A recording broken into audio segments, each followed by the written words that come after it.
अकेला पप्पू यादव रात के 2 बजे, रात के 1 बजे जितनी बड़ी से बड़ी घटना घटी, याद करिए आप, मासूम बच्ची का बलात्कार हो या चाहे किसी का हो, अकेला कानून, अकेला पप्पू यादव, बात मत कीजिए, अकेला पप्पू यादव। सर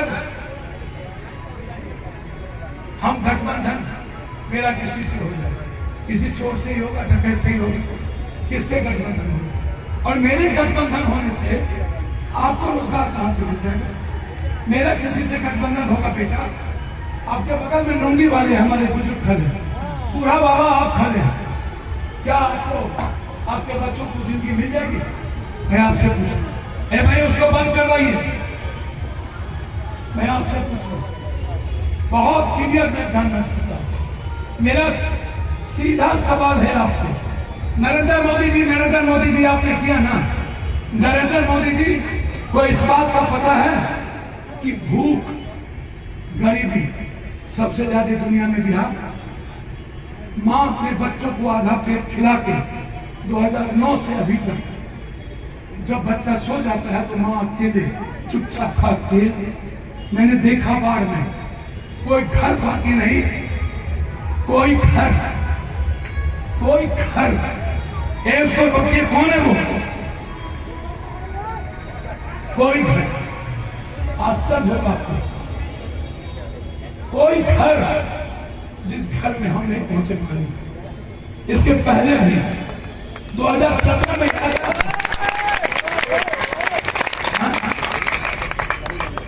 नवीगंज में, तेलमापुर में हमने देखा है नरेंद्र मोदी जी बिहार झारखंड में भूख में न कर बनते 40 करोड़ नौजवानों की नौकरी चली गई, 40 करोड़। मुकेश अंबानी की आमदनी 29% बढ़ गई और भारत के गरीब और आम आदमी की आमदनी -23% घट गई, -23। किसी के जेब में पैसे नहीं है। अब कोई दलित और गरीब का बच्चा नहीं कर पाए, आरक्षण समाप्त हो गई, चाहे गरीब के बच्चे का आरक्षण हो, चाहे ऊंची जात के बच्चे। जब आरक्षण की बात आई थी, याद कीजिए, पहला शख्स था ऊंची जात के आरक्षण पर, मैंने कहा था कि पप्पू यादव, मैं चाहता हूं हिंदुस्तान में दलित और पिछड़ों का आरक्षण कर्पूरी ठाकुर पर लागू हो, लेकिन जो ब्राह्मण, जो राजपूत, जो भूमिहार, जो लाल, यदि गरीब हो तो 10% नहीं, आप 15% आरक्षण दीजिए, लेकिन दलित और पिछड़ों का भी आरक्षण आप बढ़ाइए और इनका भी आरक्षण। सबने विरोध किया था भारत में, अकेला पप्पू यादव कुछ सबने। और मोदी जी रेलवे को निजी कर, पप्पू यादव ने रेलवे खरीद लिया। अब कोई गरीब का बेटा, हम जिसको चाहेंगे उसको लेंगे। आपको बाबा साहब अम्बेडकर का आपको लागू नहीं होगा, स्कूल का सिलेबस समाप्त हो गया, कोई गरीब का बेटा आप पढ़ाई नहीं कर सकते। क्या हुआ? मोदी जी 1,60,000 करोड़। मोदी जी बताए विशेष पैकेज, क्यों गाली गलौज शुरू है दोनों में? क्यों कोई किसी को गाली दे रहा है, कोई किसी जात को गाली दे रहा है? क्यों बिहार के मुद्दों की बात नहीं होती है? क्यों यूथ की बात नहीं होती है? सिवान, गोपालगंज, छपरा आज तक बाढ़ से घिरा हुआ, आज तक कोई घर बाकी नहीं जो तबाह हो गया। लालू जी, आपको छपरा ने दुनिया में सम्मान दिया, एक बार भी मकई, रमनौर, तरैया, गोरिया कोठी से लेकर के इस इलाके परसा, हम 2 महीना बुलेट पर, ट्रैक्टर पर नदी में सोए, डूबते रहे, पूरी पूर्णिया की संपत्ति बेच दी, लेकिन किसी को भूखा रहने पप्पू यादव। तब नरेंद्र मोदी क्यों नहीं, तब नीतीश क्यों नहीं, तब लालू क्यों नहीं, तब यहाँ के एमएलए क्यों नहीं, तब यहाँ के एमपी क्यों नहीं? जब सब घर सो गया था, बिहारी पर लाठी और गोली चल रहा था, पूरा भारत मोदी, नीतीश, लालू जी का परिवार बिहार छोड़ के फार्म हाउस में था। आज 2-2 करोड़, 4-4 करोड़ का एडवर्टाइजमेंट चल रहा है। लेकिन जब लोग रोटी के लिए तरस रहे थे, माँ रो रही थी, पैर में छाले थे, लहू लहान था, अकेला पप्पू यादव भारत के हर मजदूर के अकाउंट में 16 करोड़ रुपया ट्रांसफर करा अकेला। और 37,82,000 मजदूरों को पैदल, पैर में छाले थे, साइकिल से चलते थे। लौट के हम नहीं गए, एक बार भी हम लौट के नहीं गए घर आज तक। 7 महीना हो गया। आपको आश्चर्य होगा जनाब, दिल से ये कौन है, काहे हो जाता है, दिल से मैं आज आपको कह रहा हूं, 37,82,000 लोगों को अकेला पप्पू यादव पैदल चल चल के 40 किलोमीटर 1000 रुपया देता था और सबको लेकर के बिहार सारे। जब कोटा में बच्चों को छोड़ दिया गया, नीतीश कुमार, हमने 70 बस लगाए, नीतीश कुमार ने मना कर दिया। 11 तारीख को 7 बस लगाए और एक बच्ची आत्महत्या करनी थी। पूरे बिहार की मां बोली पप्पू बेटा बचा लो। 7 ट्रेन और 3 ट्रेन बन लो, 11 ट्रेन में बिहार के हर बेटी को लेके उसके मां तक पहुंचाए और लड़े नीतीश से। नीतीश के बाद भी मैंने कहा मरना मैं पसंद करूंगा, लेकिन एक एक बेटी को उसके मां तक और मैंने जब हम बिहार आए तो सादा मजदूर भूखा था, पूरे जगह खाने की व्यवस्था। हम दिल्ली में 76 दिन लड़ते रह गए और प्रेमचंद ने पप्पू यादव का बेटा बनके आपके यहाँ भी और पटना में एक एक लोगों को इसने खाना पहुंचाया, एक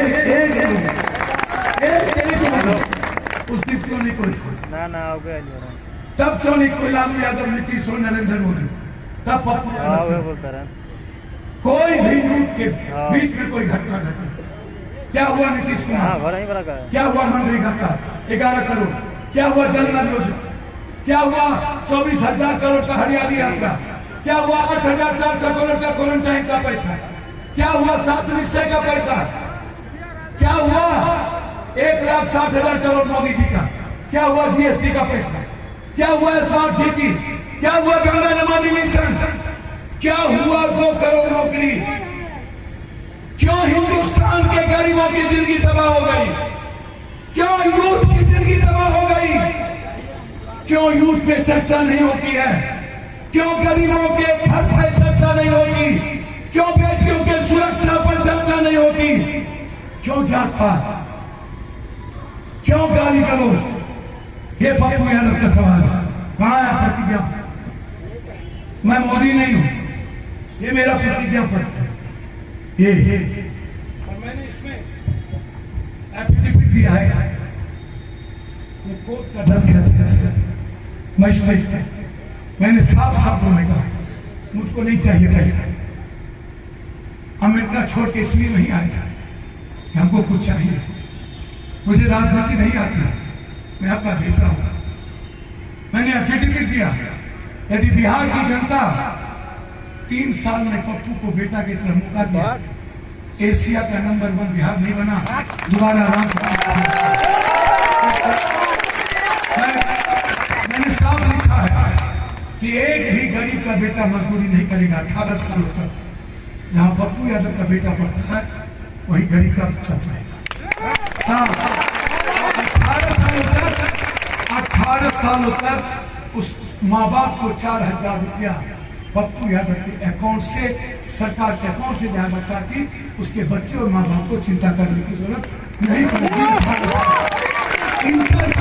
किस जाति धर्म वर्ग का लड़का इंटर और कर लिया बेटा बेटी और वो गरीब है, आगे नहीं पढ़ सकता, वो जितना पढ़ना चाहेगा पप्पू यादव की सरकार 8,000 रुपया तब तक देगा जब तक वो बच्चा पढ़ेगा, आगे बढ़ेगा, उसके अकाउंट में डालेगा, उसके अकाउंट में। जैसे ही इंटर कर लेगी बेटी और बेटा, बेटी को स्कूटी और यूथ बच्चों को एक मोटरसाइकिल पप्पू यादव की सरकार की तरफ से मिलेगा। 2.5 लाख रुपया कोचिंग में लगता है साल में। एक भी गरीब परिवार अपने बच्चों को कोचिंग नहीं दे सकता। जिस रात हम आएंगे उसी रात दस्तखत करेंगे और गरीबी रेखा के नीचे 2 बीघा से नीचे ठेला, टमटम, रिक्शा, सब्जी, छोटा दुकानदार जो भी गरीब का बच्चा है मिडिल क्लास, उसके बच्चों को 2.5 लाख रुपये का कोचिंग पप्पू यादव की सरकार कराएगा। 1 रुपया। जो लोग रोजगार करना चाहेंगे, जो घर में बैठे हैं, इंटर से हमें चाहे मुर्गी फार्म, अंडा, दूध, टेम्पू लेगा, लेट मशीन चलाएगा, चाहे मछुआरा, चाहे मछली पालन, मेरी सरकार की गारंटी पर हर यूथ को 2 लाख से 10 लाख, जो 2 लाख लेना चाहेंगे 2 लाख, जो 10 लाख लेना चाहेंगे 10 लाख, हम लोन देंगे। और लोन में 1 रुपया, लोन में 1 रुपया सूद ब्याज नहीं देंगे। 1 रुपया। मेरी बात कौन से सुनिए, सब जिंदगी बदलिए, सब तबाह हो जाइए। बिहार 95% लोग होंगे जिसके जेब में 100 रुपया यहाँ नहीं होगा। 50 रुपये वाले लोगों की संख्या होगी। अपनी बहन के लिए वो समोसा नहीं खरीद सकता, लेकिन हम जात पात करते हैं। हम लोग इसलिए देंगे कि 3 साल में वो यूथ अपना व्यापार को तरक्की कर ले, और 3 साल के बाद सिर्फ मूलधन बैंक को लौटा दे, 1 भी ब्याज सूद के साल के बाद पप्पू यादव 2 लाख से 10 लाख। और 3 साल तक हमें 1 रुपया नहीं लगे। 3 साल पहले आप अपने को स्टैब्लिश कीजिए। ये नहीं कि लोग देते पैसा नहीं, किसी कीमत पे। 2003 साल के अंदर एक परिवार को 20,000 की रोजगार की गारंटी, और जब तक रोजगार नहीं देंगे तब तक हर जो इंटर से में किया हुआ बैठा हुआ है बेटी, 6,000 रुपया उस यूथ की जिंदगी को संभालने के लिए पप्पू यादव की सरकार उसके अकाउंट में डालेगी, ताकि उसको कोई अभाव न हो। यह है पप्पू यादव की लड़ाई। किसान, बटेदार, दहियारी मजदूर और बंधुआ मजदूर और छोटा किसान का फसल पप्पू यादव की सरकार, यहाँ बड़ी मंडी और शीतलगिरी बनेगा। मंडी आते ही शुरू करेंगे। MSP न्यूनतम नहीं होगा। किसान का फसल पप्पू यादव की सरकार खेत में ही खरीदेगा, बिचौलिया और दलाल नहीं खरीदेगा। जितनी लागत किसान की लगेगी उसका 15% बढ़ा के उसका अनाज खरीदेंगे, और अंबानी को मेरी सरकार बेचेगा, आपको किसी दलाल और बाजार में जाने की दुनिया का नंबर 1 एजुकेशन और हेल्थ है। अल्ट्रासाउंड, CT स्कैन, MRI जांच, 2 बीघा से नीचे और गरीबी से नीचे जो लोग हैं, मैं वचन देता हूं, जिस दिन आऊंगा पहला सिग्नेचर, कोई जांच में पैसा किसी गरीब को बिहार में नहीं लगेगा। पप्पू यादव की सरकार 3 महीने के अंदर जांच को फ्री करेगा। कोई गरीब किसी से कर्ज नहीं लेगा। आज भी 14 करोड़ रुपया सालाना खर्च कर किडनी, कैंसर, ब्रेन ट्यूमर और हार्ट का इलाज 2 बीघा से नीचे जिस जात का होगा, ऊंची जात, पिछड़ी जात, दलित, मुसलमान, सभी मेरे खून है। कोई भी गरीब कोई जात नहीं हो सकता। किडनी, कैंसर, ब्रेन ट्यूमर का इलाज पप्पू यादव की सरकार या तो सिवान में, या तो छपरा में, या नहीं तो पटना में, दिल्ली जाने की जरूरत किसी को नहीं पड़ेगी।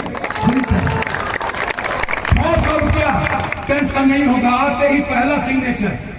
निजी क्षेत्र में आरक्षण, चाहे वो ऊंची जात गरीब हो उसके लिए भी, चाहे वो दलित का परसेंटेज कर देंगे। जिसका जितना आरक्षण है निजी क्षेत्र में पप्पू यादव आरक्षण को लागू करेगा। और साथ साथ जिस दिन हम आएंगे उस दिन 600 रुपये का पेंशन 3,000 हर बूढ़ा बूढ़ी के लिए करेंगे। 28 तारीख को हर घर पर पेंशन हम पहुंचाएंगे, किसी को ब्लॉक जाने का ये लड़ाई। 60 केजी आटा, 40 केजी चावल, 20 किलो आलू, 5 किलो दाल, लीटर तेल हर गरीब के घर पर, जो गरीबी रेखा के नीचे 28 तारीख को मातृत्व शक्ति के रूप में पप्पू यादव का वो सामान माँ को और बहन को पहुंच जाएगा, ताकि बिहार में कोई भूखा ना सोए। ये लड़ाई है पप्पू यादव की लड़ाई बहुत क्लियर है। 2 BHK 1 BHK का पक्का का मकान 2 साल के अंदर, जो भूमिहीन है, जो इस जगह जिसका दुकान है घर नहीं है, भूमि व्यवस्था करके जितना खास महल की जमीन है पप्पू यादव उसको फ्री होल्डिंग करेगा। और सब गरीब को पप्पू यादव 2 साल के अंदर 1 BHK का पक्का मकान नहीं दिया तो मैं राजनीति छोड़ के चला जाऊंगा, लेकिन कोई बेगर पक्का मकान ये मेरी लड़ाई। मेरी लड़ाई हर 4 पोल के बाद सेंटर हाउस, हर 4 पोल पर सीसीटीवी कैमरा।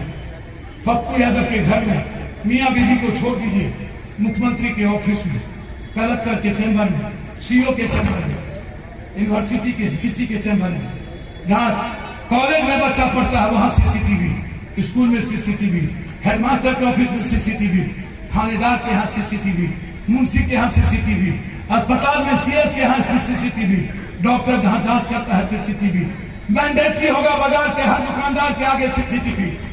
वो सीसीटीवी इस दिन हम किसी लड़की को छेड़ते देख लिए, किसी का जात पात करते देख लिए, किसी जाति को देख लिए, किसी हिंदू मुसलमान का पत्थर चलाते देख लिए, किसी को व्यापारियों को गोली धमकाते देख लिए, वो भगवान का बेटा हो या मोदी या पप्पू का भाई, कोई लड़की को छेड़ते, किसी दलितों पर गरीबों पर जुल्म करते, किसी बैकवर्ड फॉरवर्ड करते, हिंदू मुसलमान करते, वो जापान और दुबई के तट पर उसको हम देखेंगे।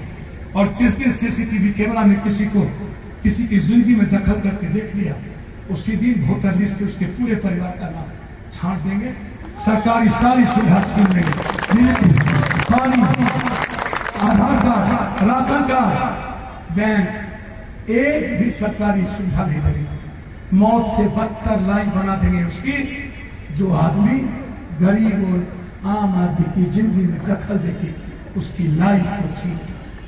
अब कोई हरक नहीं छोड़े। मेरी लड़ाई वहां रात के 12 बजे बोरिया कोठी खुला रहेगा, सिवान खुला रहेगा, अकेले बेटी सिवान से बोरिया कोठी आएगा। कोई छू लिया कि या तो मैं जिंदा रहूंगा या तो वो जिंदा। 6 महीने के अंदर बिहार में कोई जातीय दंगा नहीं होगा, बिहार में कोई हिंदू मुसलमान नहीं होगा। जिस दिन जातीय दंगा हो गया और हिंदू मुसलमान हो गया, समझ लीजिएगा पप्पू यादव का अंत उसी दिन हो गया। कोई लड़ाई नहीं, मैं साथ हूं और बहुत क्लियर, इसीलिए मैं आपको ले आया। यदि आपको पप्पू पर भरोसा दिल से लगे, पप्पू हर घर का बेटा है, पप्पू मजदूरी की तरह की सेवा की, सगे बेटे के तरह एक सेवक के रूप। मुझसे ज्यादा पागल तो यह व्यक्ति था जिसने शायद मां की तरह और सगे बेटे की तरह आपकी सेवा की। इस व्यक्ति ने शायद खून में कोई जात नहीं, यह व्यक्ति